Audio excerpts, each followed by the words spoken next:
years at least, we have records of people saying that Mount Sinai should be in Saudi Arabia.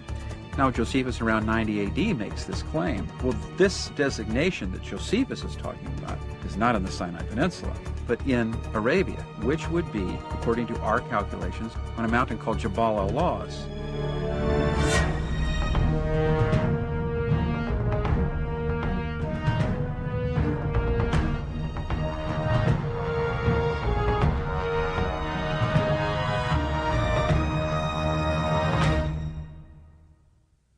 The Bible says when God is speaking to Moses, you shall return to Egypt and come back and serve God on this mountain, meaning that he needs to come back to Midian, which is not in Egypt. Tradition is a powerful thing. And once you start fooling with tradition, even if it's legitimate evidence, it is very, very difficult for people to let go of that. Without the official invitation from a Saudi citizen, obtaining entry visas proves to be impossible. Well, it is difficult to get into Saudi Arabia. You just don't go there. We had to manufacture a way to get into the country.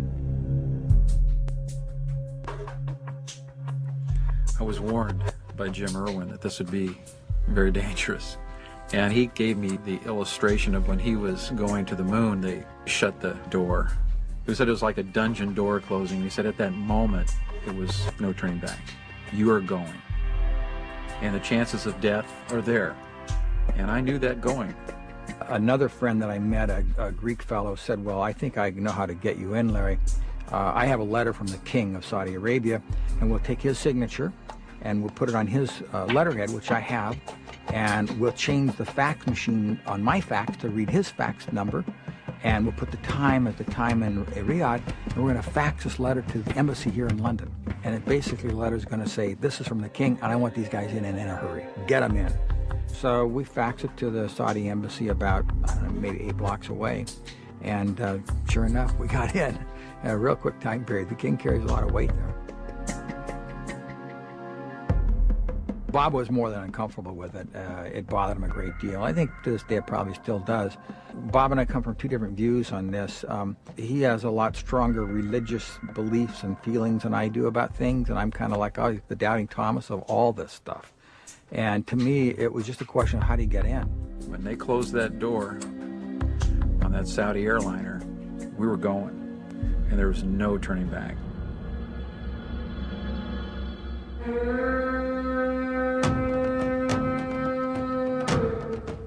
Getting into Saudi Arabia is one thing. Finding the mountain is another.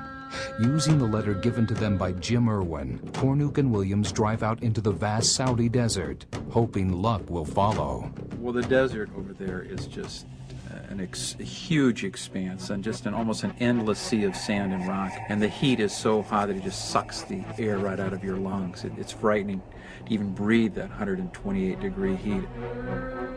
The only problem was with David's description was take a right at a big rock and then go 0.6 kilometers and take a left at another big rock.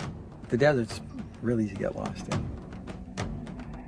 With a limited water supply and maps that are now essentially useless, Bob and Larry become hopelessly lost when suddenly a band of Bedouin desert dwellers come to their aid.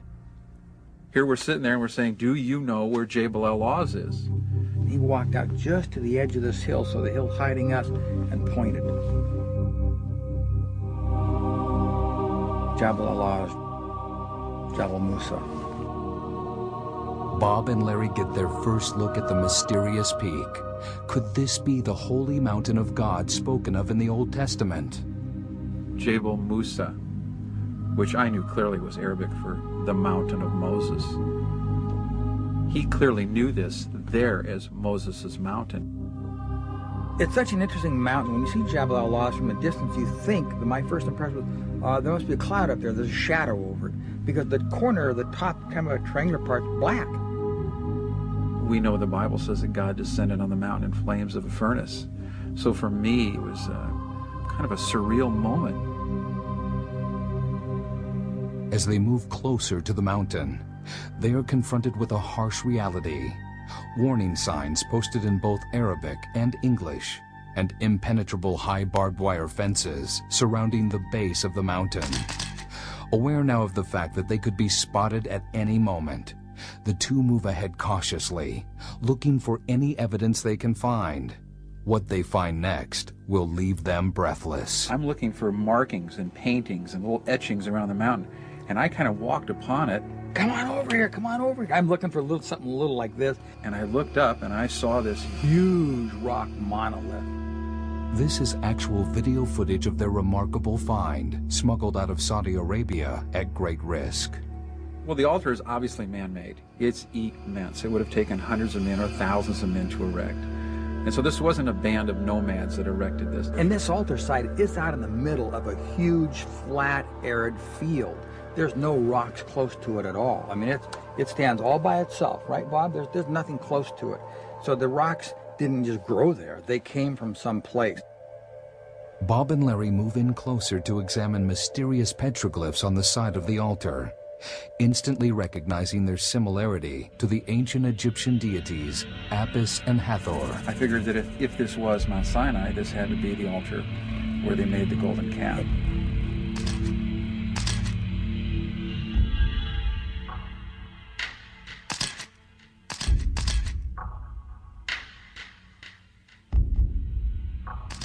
Why would you put a fence around a random rock pile?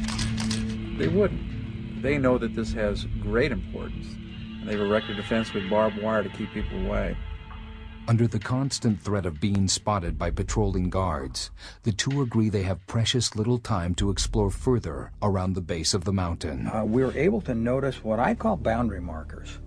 If you study this closely, you'll see these big piles of rock, maybe 4.5 feet tall, 3.5 feet tall, maybe 6 feet in diameter, and they're clearly around the mountain. The mountain was considered to be so holy that if the people just touched it, they would die. So Moses was told to put boundary markers around the mountain to keep the people away. And sure enough, around this mountain, about every 400 yards, there are these rock piles. And why would you put these huge rock piles in precise, linear fashion around the mountain? After a few hours of restless sleep, Bob and Larry decide it is time to climb Jebel al-Az.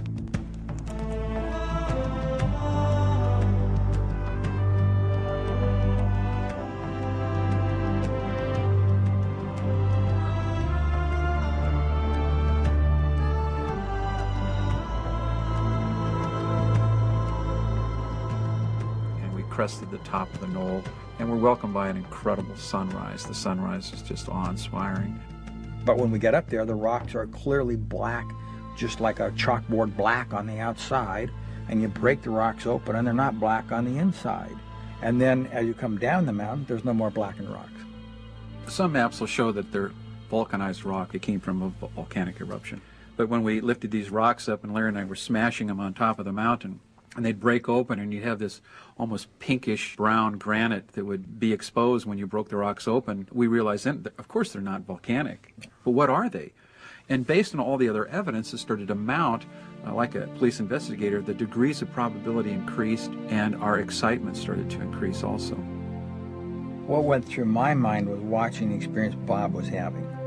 He pulled out his Bible and started to write some things in his Bible, and I know Bob went through a lot of on top of Jebel al-Az. We thought that we might be standing on holy ground. I mean, just think about the significance of Sinai. It was a moment for me.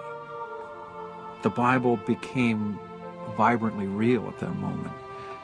To think that I could be standing where Moses was told to take off his sandals. And I looked at it and I said, there could be something to this story. You know, the blackened rocks up there and all the other things. There might be some of this Exodus stuff here in Saudi Arabia. Now the thing I'm thinking about is if this is the real Mount Sinai, the world needs to know that this is not myth and legend, not allegory. This is real. And I said to Larry, I said, what are we doing here?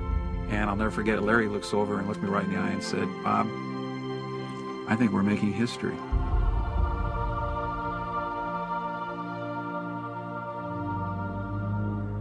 With darkness approaching, the two use night vision goggles to find their way.